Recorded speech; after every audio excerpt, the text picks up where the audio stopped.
Minasan o genki desu ka? Yokoi desu. ¿Qué tal? ¿Cómo están? Soy Yokoi Kenji. Esto es las lecciones de las pestañas del lobo.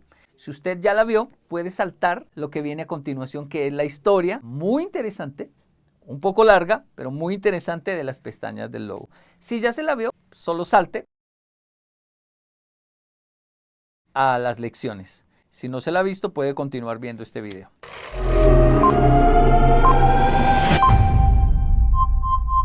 Populares de Japón.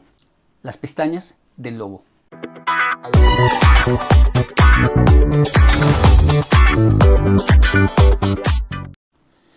Vivía una vez en un pueblo un rico herrero con su única hija, la bella Akiko. La mujer del herrero había muerto poco después del nacimiento de la niña y el hombre había vuelto a casarse porque necesitaba que alguien llevara a su casa. Pero su elección no había sido afortunada. La madrastra era avara y perversa. Nada podía alegrarla y detestaba sobre todo a Akiko, a la que envidiaba porque, a pesar de las humillaciones a que la sometía, era alegre y sonriente. A medida que la muchacha crecía, la madrastra la agobiaba cada vez con más trabajo, de modo que la joven Akiko pronto se quedó sola para ocuparse de la casa. La madrastra pasaba el día holgazaneando y dando órdenes, y por la noche se quejaba al padre diciendo que Akiko no había hecho esto o había hecho mal aquello. Cuando oía tantas acusaciones, Akiko se ponía a llorar, pero al día siguiente lo había olvidado y se dedicaba a sus ocupaciones con alegría. Trabajaba sin parar y los sirvientes jamás oían una mala palabra de su parte. Akiko era amable con la gente porque sabía por experiencia propia lo que significaba la injusticia. También era afable con los monjes y con los mendigos errantes que se encuentran en los pueblos. Nadie se iba nunca de la casa con las manos vacías. De cuando en cuando incluso deslizaba en la mano de los novicios una moneda de bronce que había cogido del dinero de la compra. Todo el mundo amaba a Akiko. Cuando sus canciones llenas de alegría sonaban por la casa, los criados sentían el corazón contento y hacían más deprisa las tareas, y la fortuna del herrero aumentaba. Sin embargo, aquella actitud molestaba profundamente a la madrastra. No pasaba una sola noche sin que se quejara. Se entretiene con cualquier cosa, y eso no lo debe hacer una joven de buena familia. Acabará espantando a tus clientes. O también decía, si seguimos así, acabaremos en la miseria. Si no estuviera yo pendiente, a cada instante repartiría todo lo que cae en sus manos. Para gastar se las arregla muy bien, pero traer dinero a casa es otra cuestión. Si continuamos de este modo, nos veremos obligados a mendigar, y ya verás dónde nos conduce el buen corazón de tu hija. De este modo, calumniaba a Akiko día tras día, y el padre le creía. Tenía que ganar el dinero trabajando duramente y no le gustaba que se despilfarrara. Akiko jamás se defendía de las acusaciones de la madrastra. Se limitaba a bajar tristemente la cabeza y enjugaba las lágrimas que brotaban de sus ojos. Pero al día siguiente sonaba de nuevo en la casa su alegre canción. No se toma en serio los consejos bien intencionados, se decía el padre al oírla cantar, y con el tiempo su corazón se endureció. Y cuando, la víspera de Año Nuevo, la madrastra se quejó a gritos de que Akiko tenía la intención de llevar la desgracia a la casa, pues al preparar el pastel tradicional no lo había hecho con el mejor arroz, sino con viejas reservas, insultando así al dios de la felicidad, el padre se enfadó y echó a Akiko de casa. Akiko recorrió tristemente el pueblo. En todas partes preparaban el Año Nuevo y nadie advirtió lo que le había ocurrido a la hija del herrero, siempre tan alegre. Akiko siguió su camino y llegó al pueblo vecino. Tenía frío y hambre. Si por lo menos hubiera encontrado una casa donde trabajar para ganar un poco de alimento y un lecho para pasar la noche, pero en todas partes le cerraban la puerta con desdén. Akiko estaba ya tan débil que apenas podía andar. Entonces llamó a la puerta de un albergue y pidió un poco de té caliente. Señor posadero, no tengo dinero, pero puedo dejarle en prenda mi chaqueta acolchada. Deme algo caliente para comer. ¡Qué fácil!, respondió el posadero. Cualquiera podría hacer lo mismo. Te pongo de comer y después no me dan nada por la chaqueta. No, dame la chaqueta, la venderé y después ya veremos lo que vale. Akiko se quitó la chaqueta y esperó ante la casa, vestida solamente con un ligero kimono. El posadero envió al criado a vender la chaqueta y Akiko esperó, temblando de frío, a que volviera con el dinero. Se quedó allí mucho rato, soportando el hambre y el frío. Cuando traiga el dinero comeré algo caliente y todavía me quedarán algunas monedas para proseguir mi camino. Quizá también encuentre a alguien compasivo que me dé trabajo y me acoja durante la noche. se consolaba a sí misma. Mi exilio no puede durar mucho tiempo. Seguro que mi padre reconoce pronto que ha cometido un error y me llama, porque no es posible que exista en el mundo semejante injusticia. Akiko esperaba desde hacía mucho rato.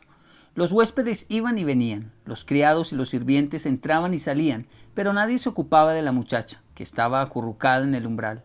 Por fin, como ya no podía soportar el hambre y el frío, Akiko llamó suavemente al posadero.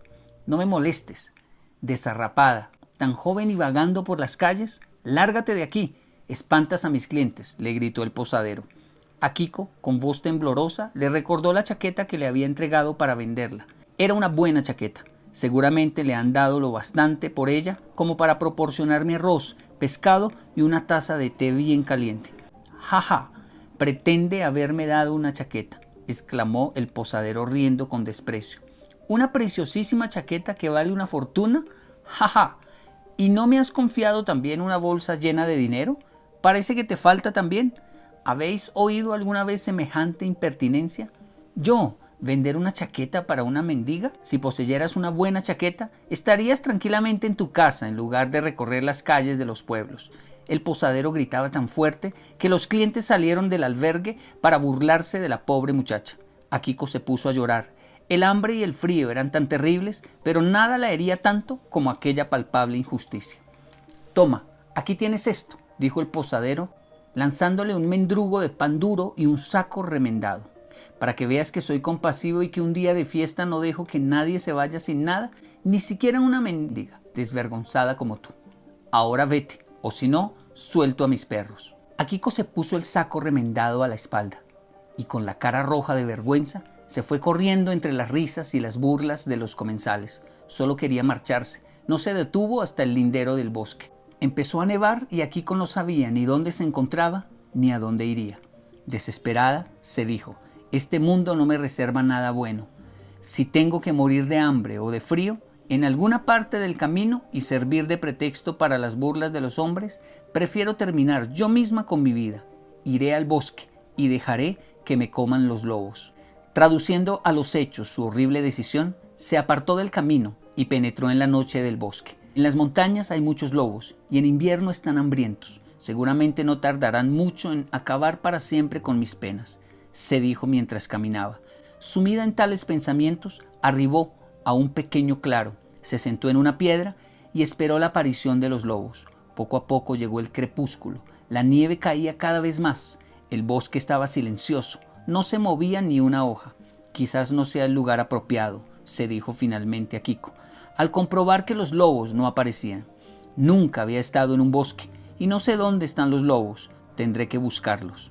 Se levantó y siguió su camino. Se abrió paso a través de espesas malezas, recorrió senderos y llamó: «Lobo, querido lobo, ven y cómeme, ya no quiero vivir».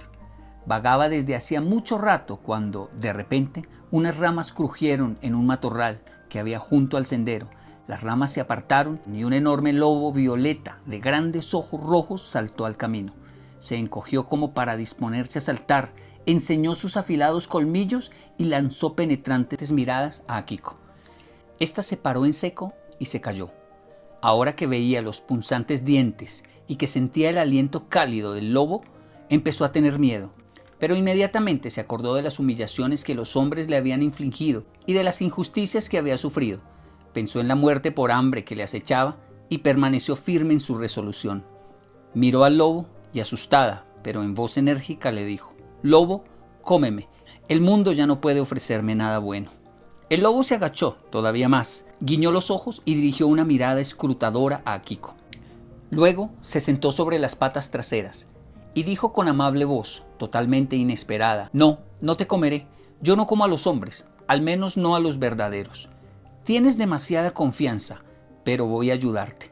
Dicho esto, se arrancó suavemente 2 pestañas, se las dio a Akiko y dijo: «Cuando quieras saber qué clase de hombre tienes ante ti, pon estas 2 pestañas ante tus ojos y mira bien.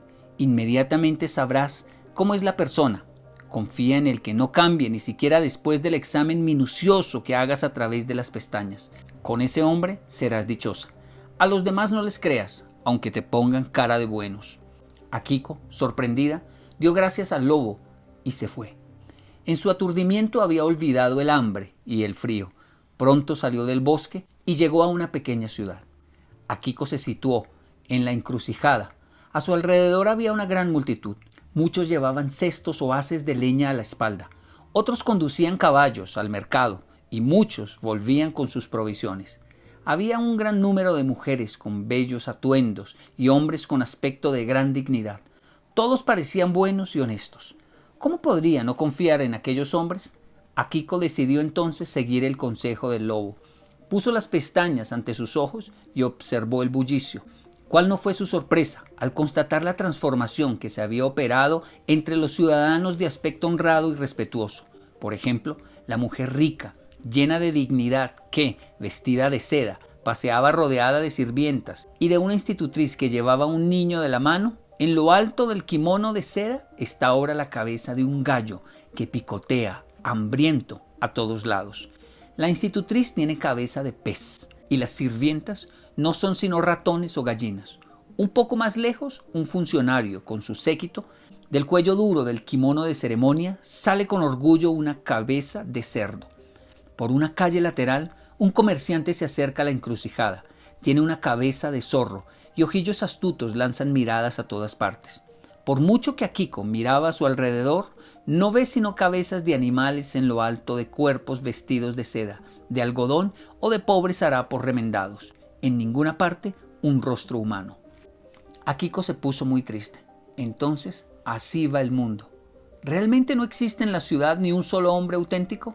Estaba a punto de abandonar toda esperanza cuando vio a un joven carbonero, pobremente vestido, llevando un enorme saco de carbón de leña a la espalda, que se encaminaba lentamente hacia la encrucijada. Se veía que había hecho un largo viaje.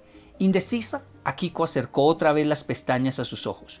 ¿Qué animal vería ahora, en lugar del rostro que inspiraba tanta confianza? Miró atentamente, pero el carbonero no se transformaba. Por más vueltas y vueltas que dio a las pestañas y aguzó la mirada, el carbonero conservó su bello rostro de muchacho. Akiko estaba feliz, pero ¿cómo abordaría al forastero? ¿Qué pensaría de ella? Entonces decidió seguir al carbonero en secreto. Así vería dónde vivía, y por el camino seguramente se le ocurriría de qué modo dirigirse a él. En el mercado, el carbonero cambió el carbón por té, arroz y sal. Luego, sin detenerse, dirigió sus pasos hacia la montaña. Akiko le seguía de cierta distancia, tratando de no perderle de vista completamente. El joven carbonero andaba deprisa y a Akiko le costaba seguirle. Pasaron al lado de unos campos de arroz y luego se metieron en un sendero silvestre. Allí, el carbonero desapareció. Era joven y fuerte, mientras Akiko estaba muy débil por el hambre y el largo camino que había recorrido. Pero, afortunadamente, vio a lo lejos humo. Sin duda, era la vivienda del carbonero. Siguió, pues, la dirección del humo y en un claro vio, junto a una carbonera, una pequeña cabaña. Akiko se dirigió derecho a la vivienda y echó una ojeada al interior. No vio a nadie, pero en el fuego había un hervidor con agua. El carbonero no podía estar muy lejos. Agotada, Akiko se sentó en el umbral y esperó. Al cabo de un momento, el carbonero salió del bosque. Se detuvo un momento ante la joven y gritó: «Me has seguido hasta aquí, fantasma. Sigue tu camino. En mi casa no encontrarás nada». Akiko se levantó, saludó cortésmente y le aseguró que no era un fantasma, sino un ser humano.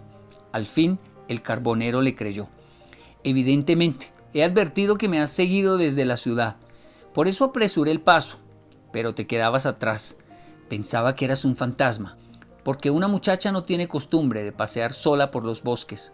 También por esa razón no me quedé en la cabaña, porque me dije que si el fantasma no me encontraba, se iría. Pero dime, ¿qué haces aquí en el bosque? No tienes aspecto de ser una vagabunda. Me parece que has debido de conocer tiempos mejores no hace mucho». Akiko le contó la historia de la malvada madrastra y de la injusticia del padre que le había echado de casa en la víspera de Año Nuevo. También le dijo que deseó que la comieran los lobos. Por fin preguntó al carbonero si quería que se quedara con él. «Sé cocinar y podré ocuparme de tu casa. Seguro que estarás satisfecho de mí». «Yo seguro que estaré satisfecho, pero no sé si tú lo estarás en mi casa. No soy sino un simple carbonero que se gana la vida penosamente con sus manos. Mi casa no es como una casa rica». Akiko no tenía necesidad de lujos. Era dichosa por haber encontrado un techo y su mayor deseo era quedarse en casa del carbonero. Antes de penetrar en la cabaña, se miró los pies, que estaban sucios del largo viaje. No, ella no podía entrar con los pies así, y preguntó al carbonero dónde podía lavarse. Detrás de la carbonera, en el lindero del bosque, hay un manantial. El manantial estaba rodeado de vigas de madera. Akiko se asomó y el agua brillaba como si el sol se reflejara en ella. Pues si ya es de noche, ¿de dónde pueden venir estos rayos de sol?, preguntó Akiko, y miró más de cerca. Al fondo del manantial habían muchas piedras, y eran ellas las que brillaban. Akiko sacó una de las piedras del agua y la examinó. Luego se lavó los pies, aunque casi le dio vergüenza meterlos en el agua del manantial dorado. Al final se agachó para beber el agua, que brotaba de la roca como un tubo de bambú. Seguramente el carbonero viene aquí a buscar agua para hacer su comida, se dijo, pero de repente dejó de beber sorprendida. No era agua lo que salía del tubo de bambú, sino el mejor de los saques. Akiko cogió una de las piedras doradas y corrió a la cabaña. ¿Sabes lo que es esta piedra? Naturalmente, es una piedra ordinaria. El manantial y sus alrededores están llenos de ellas. Son muy bellas, mira cómo resplandecen y no pierden el brillo, ni cuando están secas, dijo el carbonero tranquilamente. Mira, con ellas he decorado mi chimenea, y si quieres, puedo empedrar el camino que conduce al manantial. Hay tantas. No es una piedra, es oro puro, le explicó. En la ciudad te darán por ellas lo que quieras. Ya no tendrás que ganarte la vida con un trabajo tan pesado. ¿Me darán arroz a cambio de una piedra? El cansancio ha debido trastornarte. A cambio de carbón, sí me dan lo que necesito. Por supuesto, si tuviera bastante, continuó el carbonero sin perder en absoluto la calma. ¿Y sabes lo que sale del tubo de bambú del manantial? ¿Pero qué te pasa?, protestó el carbonero. Nada más que buenísima agua pura. La bebo desde hace años y no me ha pasado nada. Akiko se echó a reír y recuperó su buen humor. ¿Buenísima agua pura? ¿Acaso no sabes que es el mejor sake que he bebido jamás? Luego le explicó al joven carbonero en medio de qué tesoros había llevado una vida durísima hasta entonces. Mañana llevaremos el oro a la ciudad y lo cambiaremos por dinero. Luego haremos venir artesanos y nos construirán un albergue junto al manantial de sake. Y te sorprenderá la vida que llevaremos entonces. El carbonero no lo creía, pero al ver que a Akiko le desaparecía la tristeza y el cansancio, no quiso contradecirla. Al día siguiente llevaron el oro a la ciudad, y poco tiempo después el albergue La Carbonera Apagada se erguía en el claro del bosque. Muy pronto el albergue, con su buen sake y amable dueña, eran conocidos en todos los alrededores, de cerca y de lejos. Comerciantes y samuráis hacían un alto en él. Incluso el príncipe de la provincia se detuvo una vez para probar el delicioso vino que manaba de la misma roca. El vino le gustó tanto que, a partir de ese momento, mandó que lo enviaran por su palacio y no volvió a beber otro sake nunca más. El claro del bosque estaba siempre muy animado. Después de los clientes ilustres, acudían visitantes menos nobles. Y por último, los vagabundos, monjes, mendigos y mendigas. Pero la dueña del albergue tenía una sonrisa para todo el mundo. ¿Pero qué había ocurrido mientras tanto en el pueblo natal de Akiko? Cuando el padre echó a la muchacha, la madrastra se quedó contenta al fin, pero ahora tenía que ocuparse ella sola de la casa, y poco después se volvió tan desagradable y gruñona como antes. Eso duró hasta que su mal humor fue tan grande que murió. Por su parte, el padre ya no tenía éxito en nada. Todo parecía como embrujado. Sus guadañas, antes muy solicitadas en los contornos, de repente se rompían antes incluso de haberlas usado. Si quería forjar una buena hacha, se volvía pésima. En vano regañaba a sus aprendices y despedía a sus ayudantes. El taller se hundía cada vez más y al final no le quedó otra solución que ir a mendigar. De este modo se cumplió lo que la madrastra había predicho, pero por otra razón muy distinta. Un día, el viejo herrero llegó con otros mendigos al albergue La Carbonera Apagada. No reconoció a su hija, pero le sorprendió ver que en lugar de recibirlos con injurias, le servían una excelente sopa y además un cuenco del mejor sake. Aquella hospitalidad hacia los pobres mendigos le hizo pensar en su hija, que era tan amable y compasiva como la dueña del albergue. Solamente en ese momento se dio cuenta de lo que una palabra amable podía significar para un pobre hombre cansado y en la miseria, y se arrepintió de haber actuado entonces con precipitación y sin reflexionar. Mi pobre Akiko, ¿qué ha sido de ella? ¿Es una desdichada que vaga por el mundo como yo o está muerta?, suspiró el anciano, y las lágrimas rodaron por sus mejillas. Akiko servía a sus clientes, no lejos de los mendigos, pero un sentimiento impreciso la atraía hacia los pobres harapientos. Sobre todo, el viejo mendigo le resultaba conocido, hasta que por fin reconoció en él a su padre. Dudó mucho rato en darse a conocer, pensando en su pena y en las crueles palabras con las que su padre la había echado de casa. Pero, al ver las lágrimas de amargura que el viejo derramaba acordándose de su hija, lo olvidó todo y se acercó a él. «Padre, no llores más, soy tu Akiko». «Akiko, hija mía, soy Josué el herrero. ¿Ya ves cómo me ha castigado la suerte por la injusticia que cometí?». Akiko llamó a su marido y luego, los tres, llorando, se contaron su historia. El viejo herrero se quedó con su hija y su marido y vivieron felices y contentos. Y con frecuencia, más tarde, el anciano contaba a sus nietos la historia de sus padres y del albergue La Carbonera Apagada. Esa estuvo larga. Las pestañas del lobo. Sacamos 10 lecciones porque la historia es bastante densa, siendo la primera lección las señales de nuestros niños. Akiko era una niña que siempre estaba cantando, silbando y alegrándole la vida a todo el mundo. Todos decían, qué niña tan alegre. Pero en realidad estaba viviendo un abuso por parte de su madrastra. Muchísimos casos de abusos en niños salen los adultos a decir, el niño se veía tan como él siempre estaba cantando, como él siempre estaba jugando, nunca me imaginé que le estaba aconteciendo eso. Muchas mamás, muchos papás dicen, yo jamás pensé que mi hijo estuviera viviendo una situación así, porque como él se veía tan alegre, tan contento, pero Akiko no siempre estaba contenta y alegre, a veces lloraba, tenía momentos de dolor y por eso debemos estar pendientes de las señales de los niños. Cuando los niños se orinan en la cama, cuando tienen exceso de temor, de miedo, no es debilidad y que el niño es tonto y que no, debemos estar pendientes de las señales de los niños. El hecho de que un niño juegue, sonría, haga chistes, se ría, uno le haga cosquillas y se ríe, no significa de que esté todo bien. Debemos estar viendo más allá de lo que el niño parece estarnos transmitiendo, porque muchísimas veces cantar, gritar, saltar también son mecanismos de defensas para evadir realidades que no debería estar viviendo un niño. Y nosotros, los adultos, como protectores, debemos indagar, preguntar si realmente está todo bien. Segunda lección de las pestañas del lobo, la dosis de maldad. La falta de esa dosis de maldad en Akiko, o mejor, dicho de otra manera, la ingenuidad de Akiko.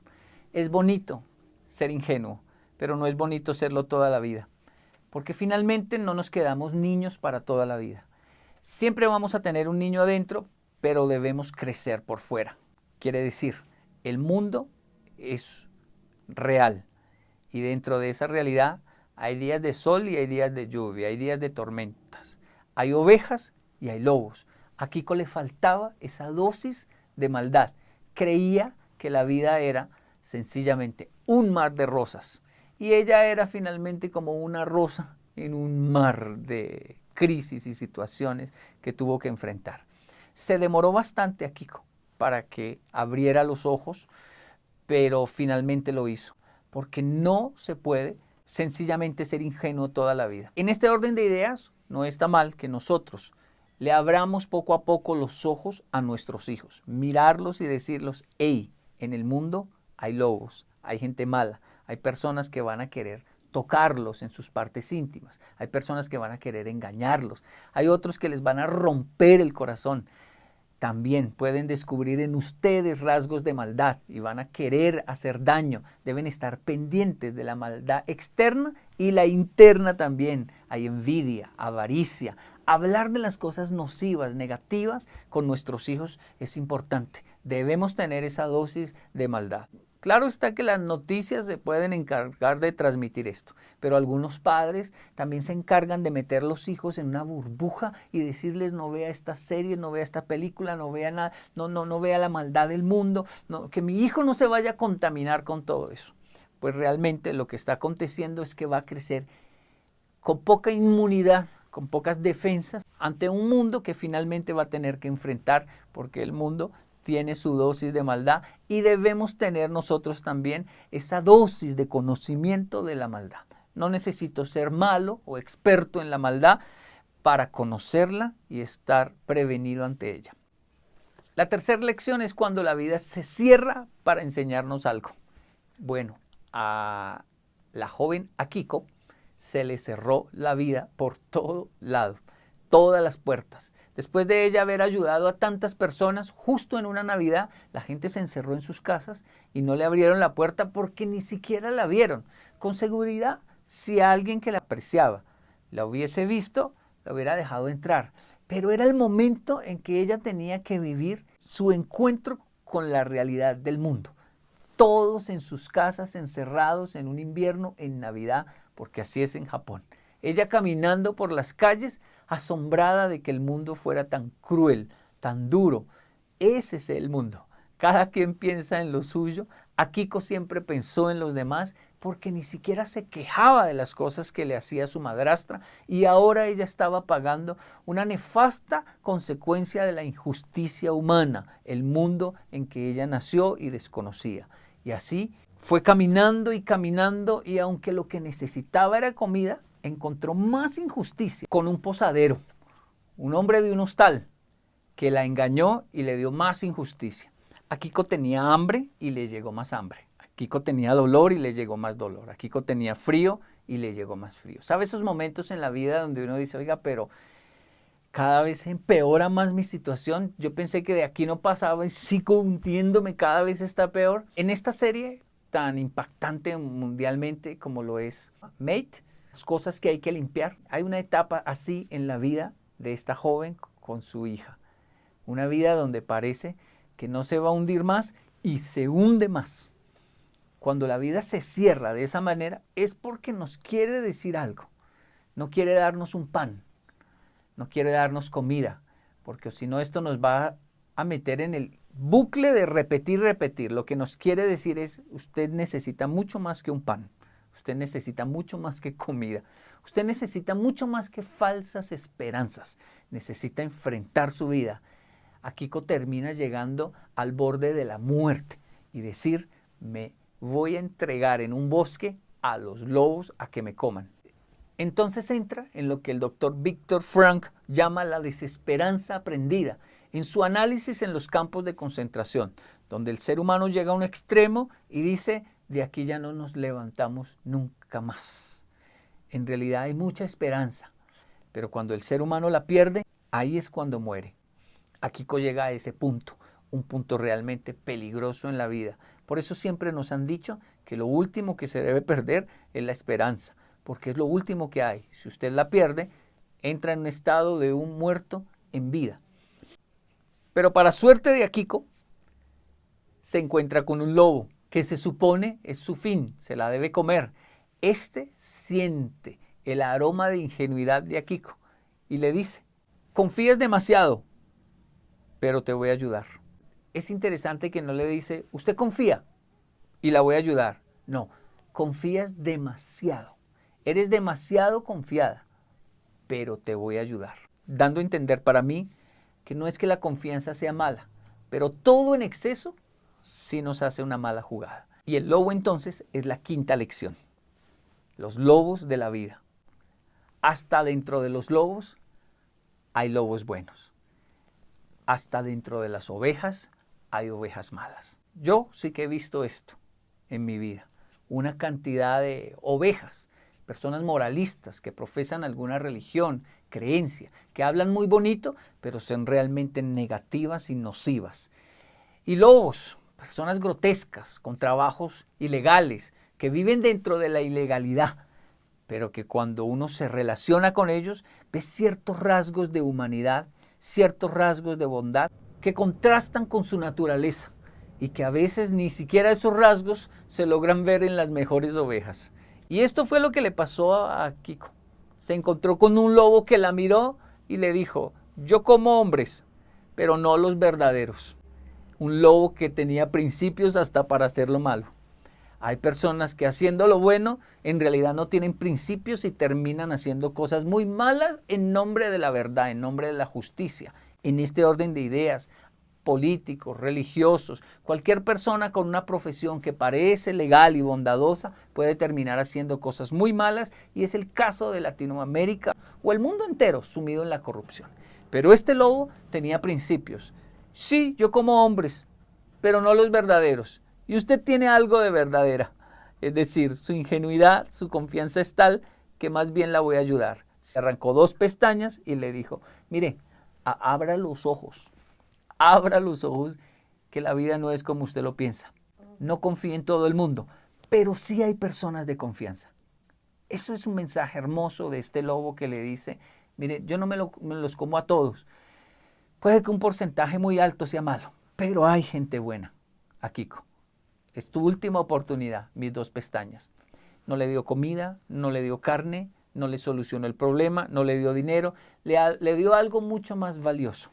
Le abrió los ojos, le dio visión, le dio un propósito. Busque gente buena, que sí la hay. Váyase de aquí. Típica situación donde algún joven ingenuo queriendo entrar en malos pasos, alguien que ya está en esos malos pasos le dice: usted no se meta en esto, loco. Usted no pruebe la droga. Típica situación donde alguno de los que son malos se acerca y dice: yo a usted no lo quiero ver fumando, usted se va a ir a estudiar, usted no anda en estos grupos, a él no me lo acepten aquí porque no quiero que lo dañen. Lobos cuidando ovejas. Típica situación donde una mujer con muchísima experiencia, que ya gastó años de su vida en la ilegalidad, ve a una jovencita y le dice: váyase de aquí, usted no se prostituya, usted no se entregue a estos caminos, lárguese de aquí.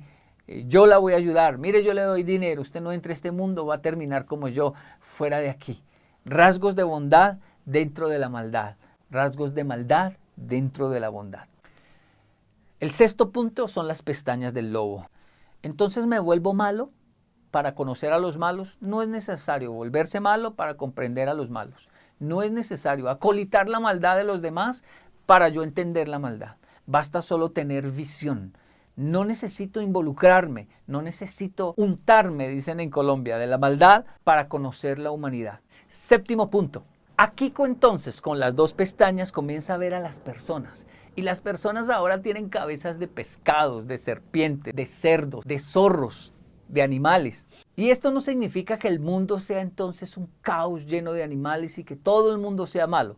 En realidad esto significa que todas las personas tienen sus patologías. Lo más importante no es juzgar a las personas, es entender que tanta belleza no existe, que tanta apariencia no existe, que la tendencia común del ser humano es ocultar lo que somos. Una vez más, no es que la mayoría sea malos, no.